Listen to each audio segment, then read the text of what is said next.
Season 1 तो दिवाली का पटाखा था दोस्तों, मगर सीजन 2 तो न्यूक्लियर बॉम्ब निकला जिसकी गूंज पूरी दुनिया सुनेगी। मॉडर्न दुनिया में कल्कि का सबसे बड़ा हथियार होगा टेक्नोलॉजी, और टेक्नोलॉजी का जिस तरह से इस पूरे सीजन में यूज़ किया है ना, उसे देख के आप एक बार ऐसा सोचोगे कि कोई आपके मोबाइल या लैपटॉप के पीछे से कोई असुर आपको देख तो नहीं रहा ना।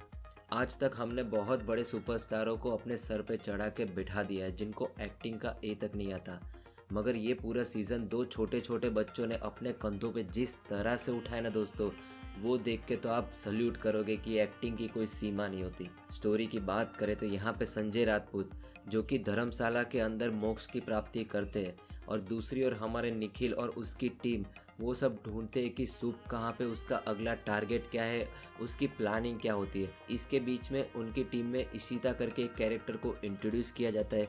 फिर वो सब मिलके सूप को ढूंढने लगते हैं और इशिता को शक होता है कि यार रसूल ने हमारे लोलाक सर को मारा है, ऐसा उसका गट फीलिंग कहता है। फिर वो अपने बॉस से बात करती है, फिर वो निखिल से भी बात करती है, मगर निखिल कहता है कि पहले सबूत लेके आ, उसके बाद बात करेंगे।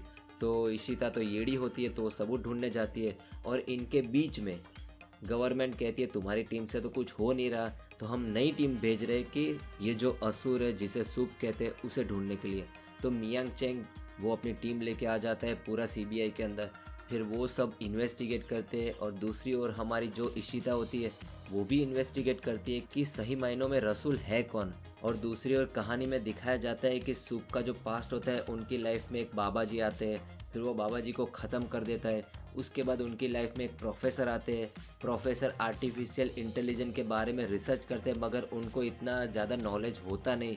तो सूप की जिस तरह से उनके साथ मुलाकात होती है और सूप उनकी जिस तरह से हेल्प करता है, और हेल्प करने के बाद प्रोफेसर को रास्ते से हटा देता है बहुत शाना है सूप फिर उसके बाद कहानी प्रेजेंट में आ जाती है दोस्तों, और यहाँ पे जिस तरह से इशिता को शक यकीन में हो जाता है कि रसूल ही असली कल्प्रिट है, तो उसके बाद रसूल इशिता को ख़त्म कर देता है।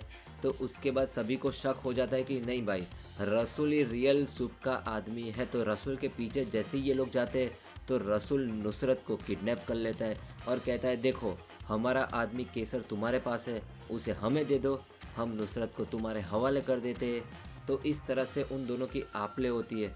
तो उसी दौरान हमारे धनंजय सर, केसर और रसूल दोनों को गोली मार के ख़त्म कर देते हैं। फिर उनके सामने एक बहुत बड़ा स्कैम आ जाता है कि अगर वो स्कैम पब्लिक के सामने आ गया तो सीधा शेयर मार्केट हो जाएगा क्रैश, पब्लिक हो जाएगी बवंडर, सभी तरफ अफरा तफरी हो जाएगी, और उसी चीज़ का फ़ायदा उठाएगा शुभ। मगर इस बार निखिल अपना दिमाग लगाता है और कहता है कि इस चीज़ को बाहर नहीं आने देते, अभी पहले शुभ को पकड़ते हैं, उसके बाद देखते हैं कि क्या होता है। मगर शुभ ये सारी चीज़ें न्यूज़ में लीक कर देता है, उसकी वजह से पब्लिक को पता चल जाता है इतने करोड़ों का घोटाला हो चुका है, और पब्लिक पागल हो जाती है। और दूसरे एक सीन में एक छोटा बच्चा दिखाया जाता है जिससे फ्यूचर के बारे में पता चल जाता है दोस्तों, और बहुत सारी आत्माओं के साथ भी वो बातचीत कर सकता है। तो यहाँ पे ये छोटा बच्चा और दूसरी ओर शुभ, ये दोनों छोटे बच्चे ने जिस तरह से ये पूरे सीज़न को अपने कंधों पे उठाए ना भाई, सल्यूट है इन दोनों को। टोटल 8 एपिसोड है दोस्तों, मगर जिस तरह से ये पूरे एपिसोड हमारे सामने दिखाए ना, उनका जो प्रेजेंटेशन है, स्टोरी टेलिंग है, जिस तरह से हमारे सामने पेश किया है पास्ट प्रेजेंट, वो काबिल तारीफ़ है दोस्तों। मुझे पर्सनली कहते हुए गर्व महसूस होता है कि हमारी इंडियन माइथोलॉजी को जिस तरह से हमारे डायरेक्टर ने हमारे सामने पेश किया है ना भाई, सल्यूट है उन सबको, सल्यूट है पूरी टीम को, कास्ट एंड क्रू, सारे मेंबर्स को, सभी ने बहुत अच्छा काम किया है दोस्तों। और बात करें इसके क्लाइमैक्स और इसकी एंडिंग की, जो 7th और 8th एपिसोड में जिस तरह से हमारे सामने दिखा है, उसके लिए तो आपको ये सीरीज़ देखनी होगी, वरना आप कहोगे भाई तूने तो पूरा सीज़न स्पॉइल कर दिया। तो ये सीरीज़ देखो जियो सिनेमा के प्लेटफॉर्म के ऊपर, 8 एपिसोड है, एक बार देखो और एंजॉय करो। और ये वेब सीरीज़ देखने के बाद आप 100% प्राउड के साथ कहोगे कि ये वेब सीरीज़ है जो हॉलीवुड की सारी वेब सीरीज़ को टक्कर दे सकती है। तो दोस्तों ये था मेरा डिटेल रिव्यू असुर वेब सीरीज़ के बारे में। आई होप आपको वीडियो अच्छा लगा होगा। अगर वीडियो में आपको कुछ भी अच्छा लगा हो तो वीडियो को लाइक, शेयर, सब्सक्राइब ज़रूर करना। Thanks for watching.